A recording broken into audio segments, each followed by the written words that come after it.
ghosts and ghouls with greenish skin. So close your eyes and you will find that you've arrived in Frightenstein. Perhaps the Count will find a way to make his monster work today. For if he solves this monster mania, he can return to Transylvania. So welcome where the sun won't shine, to the castle of Count Frightenstein.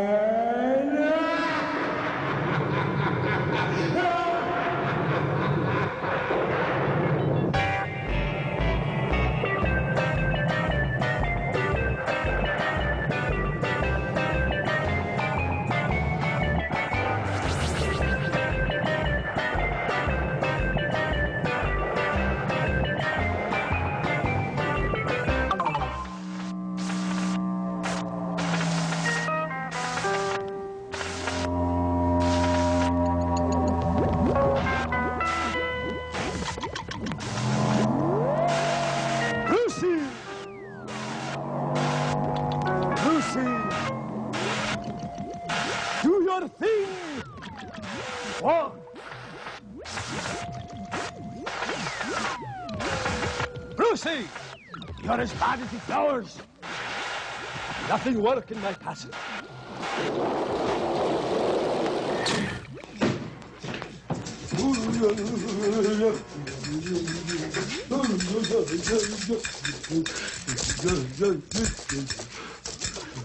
Oh, goody, goody.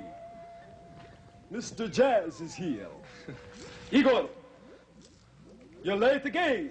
What have you been doing now? I'm sorry, master, but I was outside doing my new rain dance. Get rid of the raincoat, for we have no time for such matters. For now, Yes, master. I want you to raise the flag. Of Transylvania. Yes, master. I know what flag it is. Raise it! And sing our national anthem. Yes, master. Gori, gori, Transylvania. The pebbles, the bets will always make ya. The mighty moor will likely claim ya. There's 3, 4, some 3, 2, 2, 2, 2, 2. I pledge by the sign of the three-toed sloth that I will do my best to do my duty, to always obey the laws of the werewolf pack, and never to rest until Brucey lives once more and joins the annals of the most distinguished monsters, and I can once again return to that most glorious of all places, Transylvania. Gori, gori, Transylvania. Gori, gori, Transylvania. Sing it, you Smith. Gori, gori, Transylvania. As we go, storm Habelinga.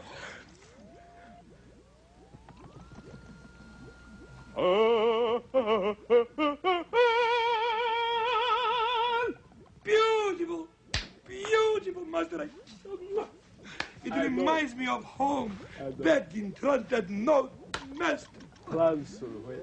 Transylvania, master. Ah, but enough of happiness thoughts. Now tell me, Yes, master. you say you were outside doing what? A rain dance, master. I was busy doing my new rain dance. Igor, this is going to be a giant step for you, but try to explain to me why you would be doing a rain dance outside when it has been raining for 13 years. Goody, goody, goody, goody. What are you so happy about? It works, master.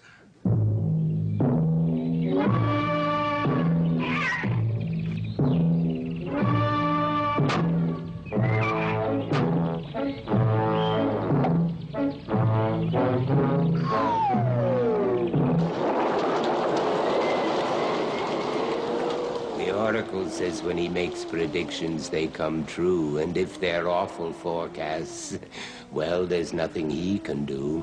But sometimes he predicts his subject's going to get a letter, or that his health will fail and then suddenly get better. He says I look in some folks' hands and see almost next to nothing. And when their future is that banal, I have to make up something. I know it's pretty trivial information that I'm giving, but after all, an oracle has got to make a living.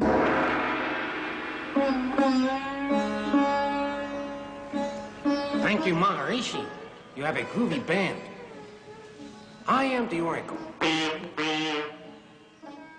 Easy on the criticism. A wonder to behold.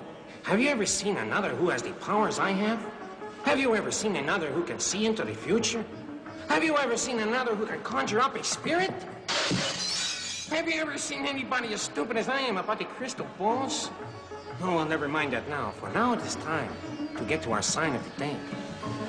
A wistful mist that the stars have kissed. Which sign, whose life will fortune twist? And our sign is Sagittarius. And a special hello to all the kids who were born between November the 22nd and December the 21st. For you are Sagittarius, our astrological sign for today. Yes, Sagittarius, one of the loftiest characters of them all. Everyone respects a Sagittarius, for he has a strong sense for what is right and what is wrong. Sagittarius, here is your horoscope for today. Now, I will once again trap my hand inside the crystal ball. Let us see what will happen.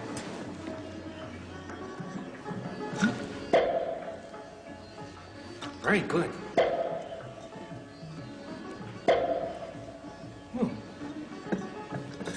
Oh, magic crystal, crystal ball. Tell me now. Tell me all. Come on, you're making it. Now, it is coming in now. Yes. Expect the good with the bad today, Sagittarius. That is right. Keep your spirits up as best you can, and try to take everything with a pinch of salt. Everything, that is, except your milk and cookies, eh?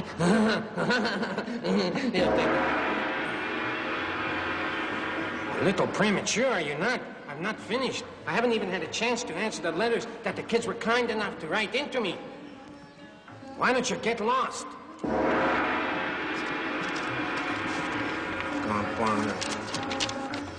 Speak to the Maharishi about getting you out of the group.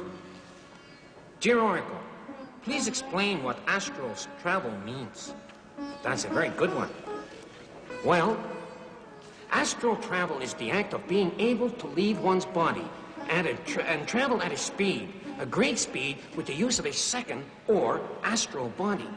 You see, the astral body is said to be inside all of us. Only a few of us know how to use it, like me. The astral body is made up in the image of everyday bodies, but of a lighter, shinier fiber. Using your astral body is more a matter of concentration. Oh, I'm hurting myself with these nails.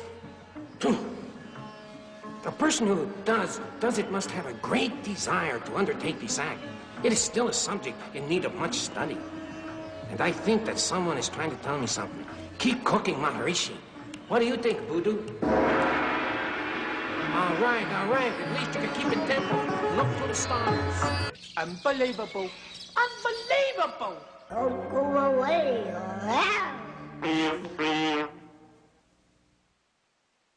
Margaret Trudeau, eat your heart out. Don't me tell you about the one. Nah, you bet it.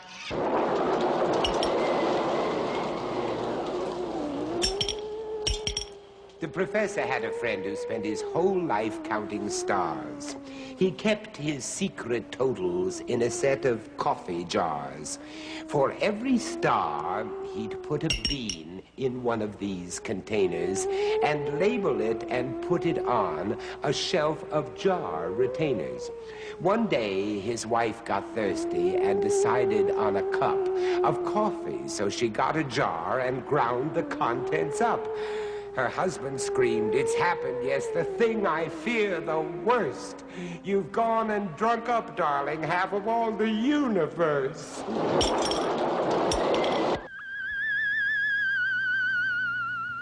I am the professor in this place from which emerge strange things by the name of Julius Sumner Miller. And I will show you now a strange thing which you will be led irresistibly to do instantly because you will not believe me. And yet what I say and do is true. Consider the following. I have here a stick. Happens to be a meter stick, but you could use any stick. Rectangular cross-section, round cross. Indeed, take your broom, your house broom, and cut off the head of the broom, and you have a stick. May give you some trouble, but you'll have a stick. Now, let us say that this stick is a good stick. By a good stick, I mean it's uniform, homogeneous, and isotropic. Oh, those are pretty fancy words, but they describe the stick precisely as I wish it. So I'm going to do as follows. I'm going to rest the finger on the stick here, and it is so rough. I'm going to rest the stick on this finger, and it is equally rough. And I'm going to support the stick first symmetrically, 80 and 20. The stick is thus supported symmetrically. Now I'm going to push my fingers toward each other, and if the roughness here is the same as here, then the fingers should meet in the middle. Watch, and we shall see it's true. Well, the roughness is not identical, but nearly so. And I am pushing both fingers. I am pushing both, and the fingers met in the middle at 50 centimeters. Now I'm going to do it again, putting my fingers at 70 and 30 symmetrically. And the same result will ensue. Now don't think this is trivial, because this is very complicated. As you will see, I'm going to push my fingers toward each other. Again, I started symmetrically, and the fingers meet in the middle. Oh, says someone, the fellow is a stupid old man. He ought to know it is so. But now, what did I say? I said, but now I am going to support the stick unsymmetrically at 70 and at 10. Certainly, these supports are unsymmetric. Now I am going to push my fingers toward each other. And the question to ask is, what will happen? Is it not logical, is it not reasonable to say that the stick will tip this way? It is so. The stick will tip that way. But now watch. Watch. Watch sharply. Ho-ho, says somebody, Professor, you are not pushing this finger. I am, because of the paradox of forces we learned about earlier. A force cannot exist alone. They must exist in pairs. I am pushing that finger. No requirement that it move. I am pushing that finger. I am pushing it. I am pushing it. I am pushing it. And now it moves. And the stick did not tip. So there emerges from this place this strange mystic thing of the stick which did not tip. Now, supposing I have a smoother thing than my finger. Here is a metal bar, much smoother. I'm going to put it there, and now somebody says, why, Professor, the stick must tip that way. No, no, it will not tip. It will not tip. And I say, that is mysterious to contemplate. The stick did not tip. And we have to ask why it is so, and I'm going to tell you the mathematics. F is equal to mu n. And so, what am I suggesting to you all? That to understand the behavior of nature, one must learn some mathematics, which is not only good for the mind and the spirit, but for the soul. Wrong. Oh, boy. Looks like the whirlpool bath is acting up again. Brucey, Tell me if I'm tickling you. Tell me if I'm not tickling you. Say something, anything. What's the matter? Has the cat got your tongue? Let's have a look. Tongue is still there. Oh, Brucey, if only you'd come alive and learn to walk, you could help me with the dusting and the dishes and hang up the washing on the washing line. Well, you're clever, that's what you are. You just like to lie there because you're lazy. Igor! Yes, master. I think I've got it. You too, eh? I've also got it. I've been feeling a little dizzy lately. No, not that. I think I've got the answer. To what, master? The answer to the question. That's nice, master. What question? What is the one thing that has been bothering us for years now? Your mother. No, not that. It is how to get Brucey working, right? Yes, master. But do you think we can? This is all we need. Don't you understand that? Look, if Brucey is going to breathe, he will need air, right? Right. All right, so we just pump him full of air. Ah, I see. That's what the pump is for. Don't cloud the issue with facts. Here, hold that. Yes, master. Now, you hold this. Yes? I will place the tube in here. Yes, master. Now, blow him up. What? No. I mean pump. Pump, yes. Go ahead. Pump. 2, 3. It's working and Pump. working. Wait a minute. He's sprung a leak. Whereabouts is the leak, master? Coming from his nose. Oh, I have a clothes peg. Maybe that'll help. It should. Thank you. Very good. Start pumping again, Igor. We got it. Pump. It's working. It's working. Wait, stop pumping. Another leak.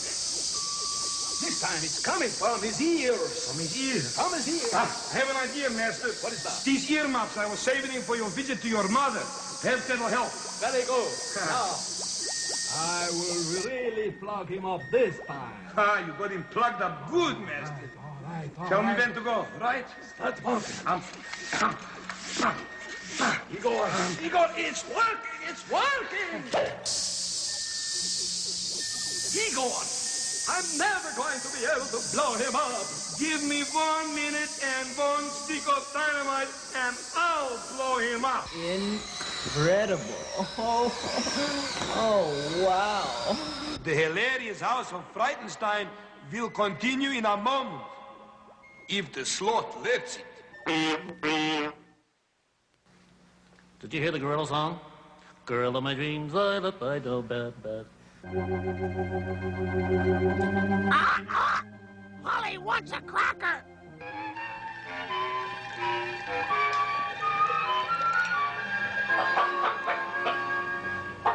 Master, it's the doorbell. I think it's the doorbell. Igor, don't be so foolish. I know what it is, and it is the doorbell. Master, but I think it's the mailman. If I told you once, I told you once. I will make the decisions here at the castle, and it is the mailman. That's... Master, shall I answer the door? Do you expect the Count to answer the door? Of course, answer the door, Igor. Yes, Transylvania, here I come, right back there. I'm coming.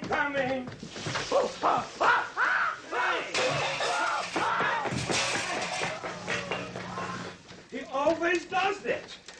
I can't understand it, Master. He always does that. I can well understand it. Now, what do we got in the mail today? Well, Master, first of all, we've got some bills for you. We always have bills, Igor. What else? Is there anything interesting? Yes, Master. Dirt magazine. This month's issue from Transylvania. Oh, very good. Yes, Master. Read to me. Is there anything interesting? Yes, there is the third part of a series, Pollution in Big Industries. Huh? It's the fight against organized crime. Organized crime.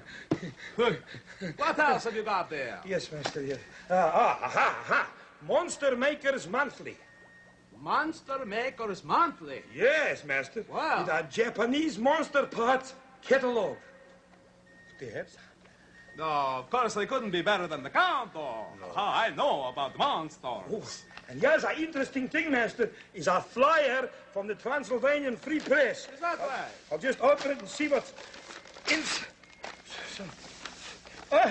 It's all full of sand and stones, Master. Let me see that.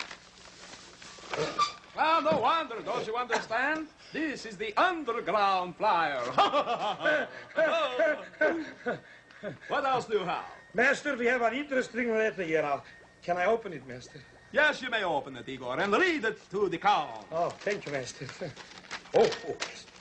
To whom it may confuse, it has come to our attention that the Frankenstein three-toed sloth has not been vaccinated in the last 47 years. Now we realize that you are a busy man, and sometimes these small details get overlooked. But unless this matter is taken care of immediately, if not sooner, we will have to send the head sloth, to see you. Best regards, Frankenstein Humane Society. I see. Igor. Yes, Master. I want you to remind me that I must have the three-toed sloth vaccinated. Yes, Master. Master? Yeah? You mustn't forget to get the three-toed sloth vaccinated.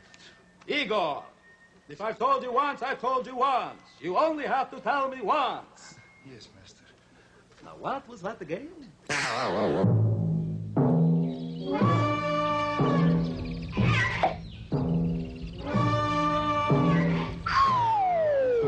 Have you seen a big, brown, ferocious... Griselda has a recipe to cure the common cold. She says she learned it as a girl, so it must be quite old. Now, you take a pile of ice cubes and you pour them on the floor. You take your clothes off, sit on them, then open up the door.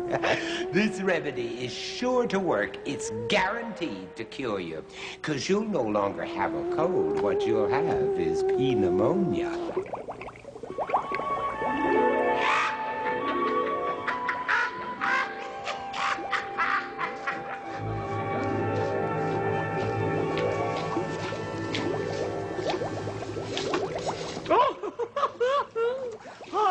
I'm Griselda, the gourmet. As a matter of fact, I am a lovely, ghastly gourmet, and I run a mean stove.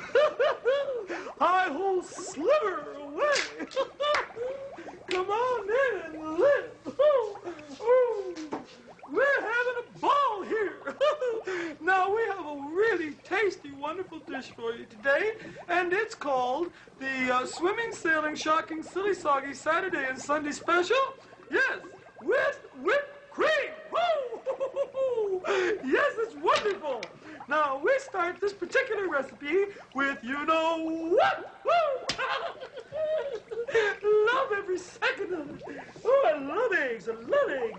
Now, the next thing we're going to use, naturally it being a seafood dish, is to use some salt water. So here we go with the old salt water. Oh, come on now, don't get salty. Oh, the humor. And now what we have to do is to use one of my favorites, Amazon Pilgrim ants, to be strained through here. Oh, well, we'll do it that way. Now we're ready to stir. Oh, here we go. Which reminds me, Trigger, eat your heart out. Just a joke. Trigger's a horse. But a beautiful nose, almost as nice as mine. Now, there's one more ingredient we're putting in here, and it's Bonfast.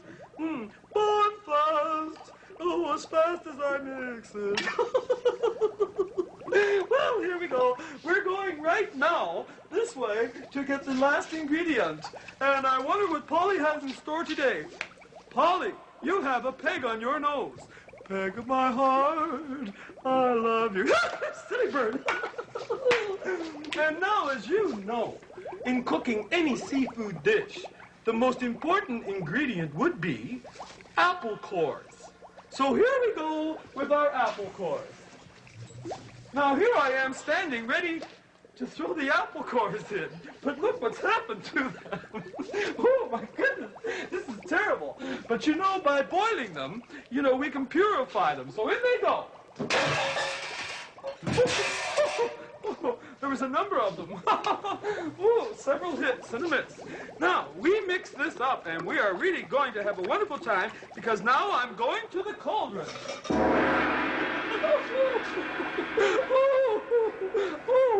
Oh, this is so much fun. Into the cauldron. Here we go.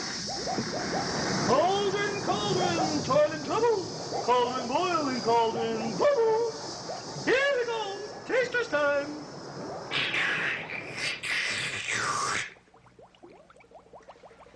You know, Griselda's cooking ain't that bad. It's worse.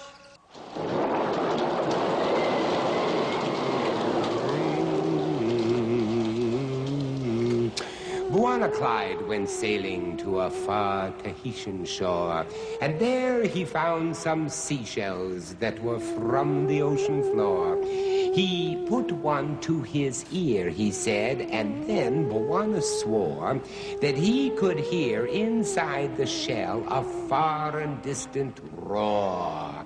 But suddenly he realized that he would have to save himself, because that distant roar was a real tidal wave. The moral of my story is one that I hope you get. Collecting seashells can be fun, but don't end up getting wet.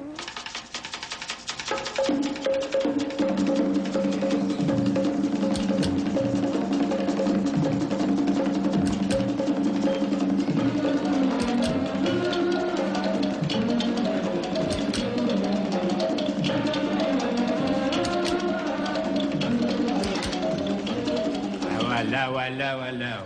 Welcome to Zany Zoo. Do you know who I am? Do you remember my name? Well, it's Bwana Clyde Batty at your service. Here to show you some old film which I've been fortunate enough to get on my little camera here. All right? Now, I want you to see all the beautiful animals and birds that I can show you, and we'll have a good old tour. Mustn't do that. Oh, excuse me just a moment, please. Hello, Bwana Clyde Batty here.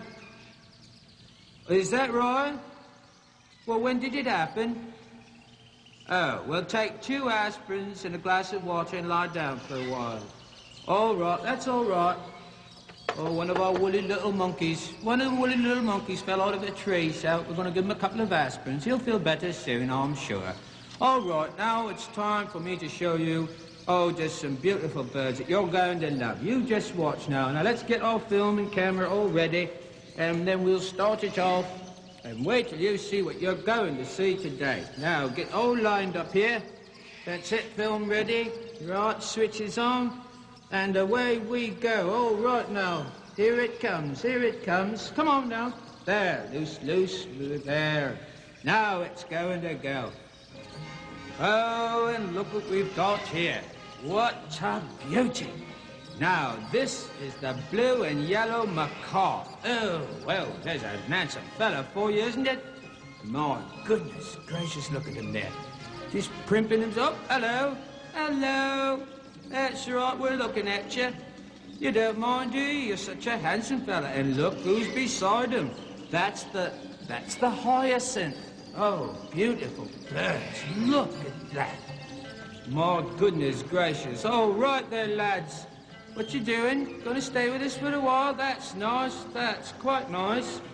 All right, now the blue and yellow macaw, which is on the right there, is nearly 3 feet long, of which 2 feet is its tail. My goodness gracious. Now, it's rich blue on the crown and the nape of the neck there, back wings, upper sides of tail, golden yellow of underside of body. Now, look here. Oh, look here. Now, the hyacinth. Oh, a beauty, isn't it, though? 34 inches long. Did you know that? 34. Now, the plumage throughout is cobalt blue, and they range in all the interior jungles of Amazon basin there. That's right. Oh, my goodness, aren't they? Oh, hello, peekaboo. Oh, you can make a good upside-down cake, couldn't you? Hello there, Hyacinth. That's right. There. Hello. Yes, it's nice to see you. How are you feeling today? Oh, you look so handsome. Look at that. Beauty, beauty. All macaws, you know, they move about in screeching flocks, except when they're breeding. Now, their day starts out with a screeching chorus. Then the individuals leave and, well, they roost, and then they all gather in the tree. Isn't that interesting? Oh, they're so beautiful. I just love birds, don't you? They're just so lovely. And now, until next time we meet, you know who, Bawana Clyde Batty at your service. And remember the words to say, Ooga Booga, which in this case is, let's get all our beautiful little feathered friends on film so we can look at them again and again and again. Isn't that funny? I could get all of that out of Ooga Booga. Oh well. All right, mates. Let's take some more film. Here I come. Grilby. I see. It's clear now, yes. The show will resume in but a moment.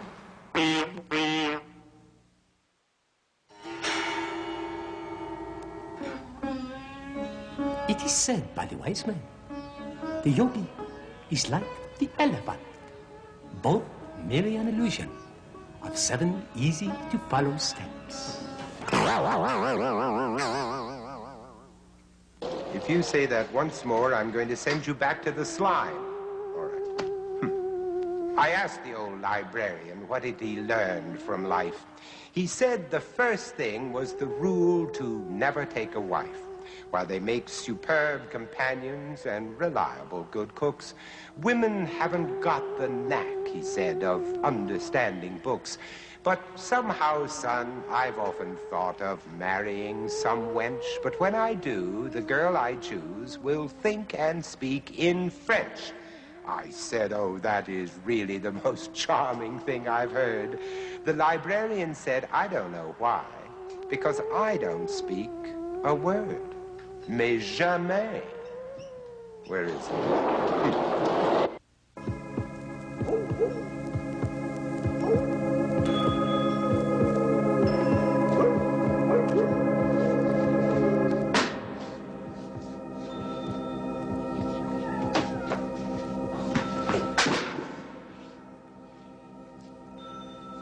Come, yes. Come.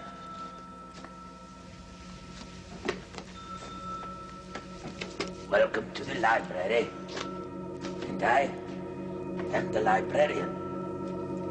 This is Polly. Prepare yourself to be horrified. And our story for today is entitled The Fox and the Goat. The fox, having fallen into a deep well, was detained a prisoner there, as he could find no means of escape.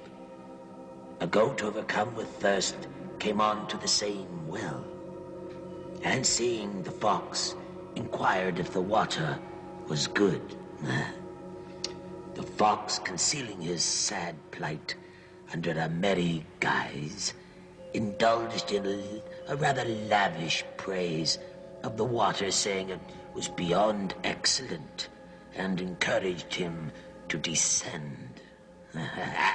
It's getting you.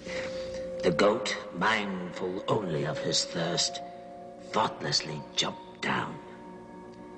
And just as he quenched his thirst, the fox informed him of the difficulty they were both in, and suggested a scheme for their common escape.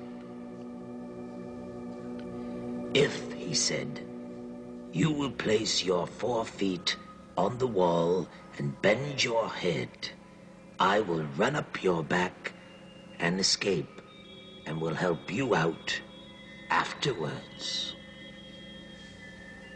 The goat readily assenting to the second proposal, the fox leapt onto his back, and, steadying himself with the goat's horns, reached the safety of the mouth of the well. Skullduggery afoot here, when he immediately made off as fast as he could. The goat upbraided himself with the breach of his bargain, when he turned around and cried out, "You foolish old fellow. If you had as many brains in your head as you had hairs on your head, you would never have gone down before you had inspected the way up, nor have exposed yourself to dangers from which you had no means of escape." Are you frightened? And the moral of the story is quite right. Look before you leap. I've got you. You're horrified. I know that. Don't know that. You're not horrified? Ah, well, perhaps next time. Until then, the librarian says goodbye. Goodbye.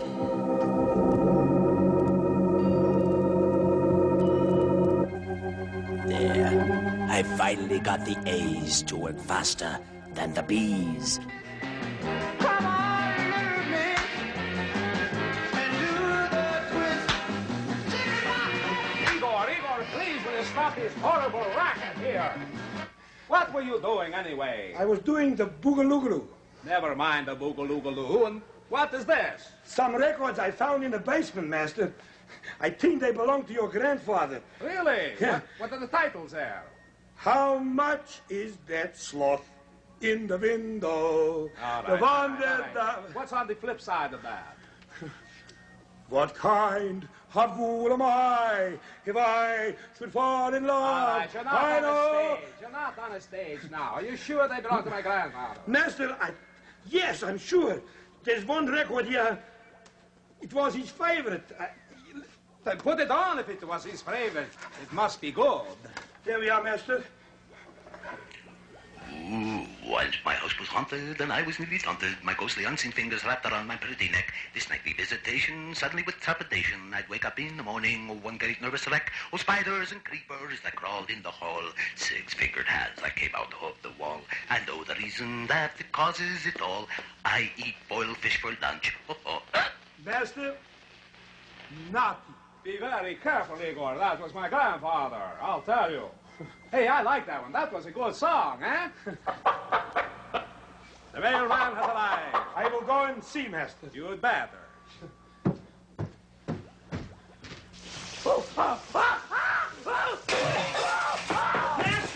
Master! What? Transylvanian lottery! You're kidding. Yes, Master. What does it say? Quickly. It says here, you have won the Transylvanian lottery. Please phone us, and if you can answer a skill testing question, you will win the grand prize. There's the phone number. All right. This is wonderful. I want Igor. Oh, coolers. I love coolers. Money, coolers. Hello. This is Count ghtenstein. Yes, I know. You want me to answer a skill testing question. Well, give it to me. What is it? If I was standing in the river Seine, where would I be?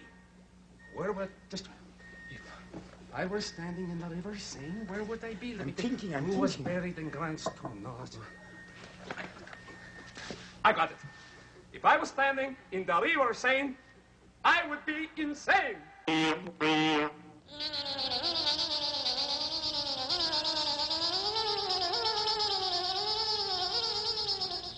You know what? My brother is so sentimental. He dips his nose in ink and tattoos Mom all over his victims. I think that's funny. Oh, lunchtime. Dr. Petvet got a call to come down to the docks. It seemed that someone found a whale left stranded on the rocks. The doctor grabbed equipment that helps speed respiration. It's hard to fix a 10-ton whale by mouth-to-mouth resuscitation. But on the beach, that whale seemed quite contented on the sand. It seemed he'd come ashore himself in order to get tan. I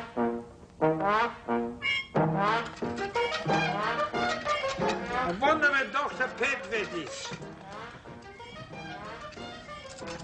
Hello, Igor. Stop your wondering. Here I am. How are you today, Igor? I'm all right, Dr. Petvet. And look what I have for us today. Oh, they look like mouses and hamsters and everything. They look like that, but actually, our little friends here have two names. Oh, is now, that... Look at, there he goes. Oh, he's a little racer, that guy. Now, these are gerbils, or they have another name. They're called Mongolian mouse. Mongolian mouse? Mongolian mouse, or mice, the plural being mice, you see? Nice. There we go. Now, they're very inquisitive, very, very so. And they make an excellent pet. Now, they don't bite, and they're very friendly. Now, they're clean little fellas, too, I'll tell you that. Do you know something that they do not drink water? Don't they get thirsty? Well, I'll tell you how they get their moisture. They get their moisture from leaves. They like to eat leaves, green leaves. This is much like the koala bear in Australia. Now, they have the gum tree there and the eucalyptus leaves. Now, koala bears, that's how they get their moisture, you see? Isn't that an interesting thing? Very interesting. Now, let's see where we're at here. Now, it can also eat mixed grains, including raisins and also grass and plants, you see? Yes. Oh, look at, aren't they cute? Hello there. When are you going to come out today, or are you just going to run around? There, look at them go. Isn't he a kitty? Do they all live in cages? Oh, yes, some of them do, yes, but a lot of them dig tunnels and burrow, and they like to live in these conditions. Oh, they can even live in tin cans and pipes, and they'll even return if they're left outside. Did you know that?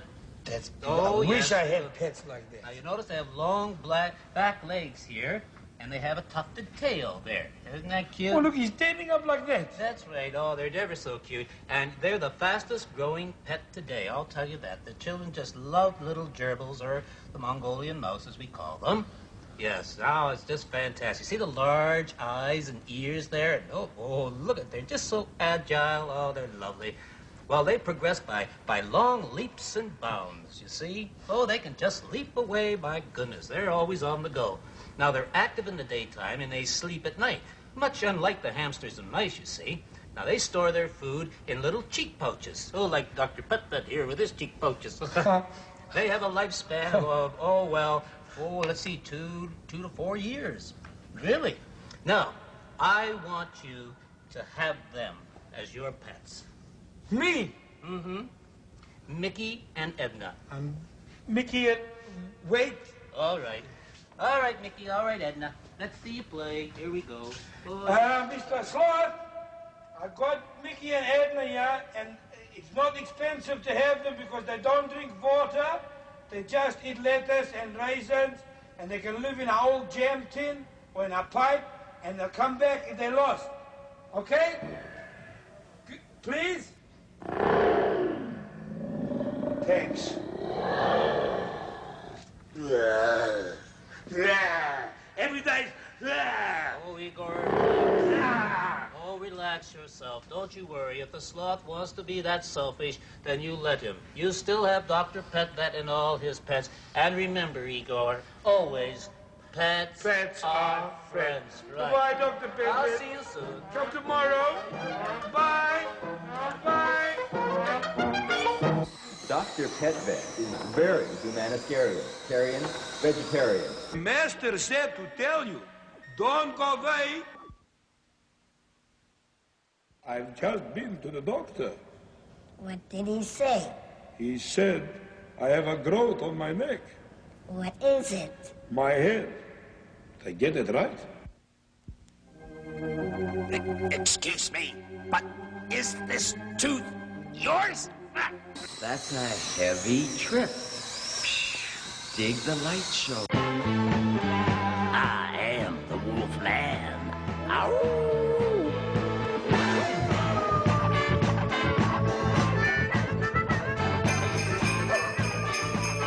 I am the Wolf Man. Extending greetings, salutations, boo papadoo, and how do you do? To all the refugees of the Frankenstone fan club, welcome to set number 1 of the Lost Soul session. And now I'm back with my groovy people, my people, you people. Now it's time to get to, you know what, one of our fine golden goodies, cause this is EECH, Radio Fantastic, yeah. Ba-ba-ba-doo-doo, shabba-dee-doo-doo-da, shubba-dee-dee-ba-ba-doo-bow-bow. What? Hello. When you're more involved in the experimental fundamentals, True, then Master. it's very easy, actually. What have you got there, Igor? Oh, Master, this is this week's edition of the Wall Street Journal. A 4-star edition, if you don't mind. I don't 1, mind. 2, 3, 4. You're advancing very quickly. Thank you, Is there Master. anything interesting in there? Yes, Master, there's an article in here about a fellow from Boston what made his monster work. Very good. Let me Yes. hear what he has to say. Well, it says here, Master, according to the latest reports, Professor Wolfgang von Schmutzen gehalten Schmitzen geworden, the Schmulzen, the third. Igor, Yes, Master. has anyone ever told you that you speak strangely? No, Master. Well, I just did. Oh, thank you, Master. You're welcome. Continue. Well, he brought his monster to life by reactivating actively actual acceleration of all acute and a couple of cutal accelerators. How did it end? And they all lived happily ever afterwards. These beginners. Mere fundamentals. Fundamentals. Nothing to it. But with me, with the Count, that he spent all of his years concentrating, experimenting with the most scientific technology known to man, who has been able to achieve a system that is irreproachable by anyone, even using variable vane torque converters for extra takeoff and passing power. I have developed a system that is foolproof. Master, I'm not familiar with it. What is it? I will show it to you, Igor. Brucey, will you give me a break? Please, I ask you. I ask you, Brucey, Yes, you're right. The moment has arrived. We'll be back soon. The castle lights are growing dim. There's no one left but me and him. When next we meet in Frankenstone, don't come alone.